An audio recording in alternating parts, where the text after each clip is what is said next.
நமக்கு ஒரு சூப்பரான கதை சொல்லு. ஓகே. ஒரு ஊர்ல ஒரு ராஜா இருந்தார். அந்த ராஜா காட்டுக்கு போனார்.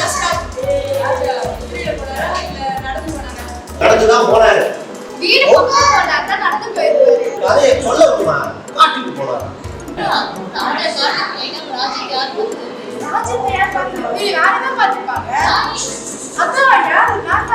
ரொம்ப முக்கியம். கதையை முதல்ல கேட்டுக்கிட்டே ஒரு ராஜா. ஆமா, நீ சாப்பிடுறதே இருக்கு.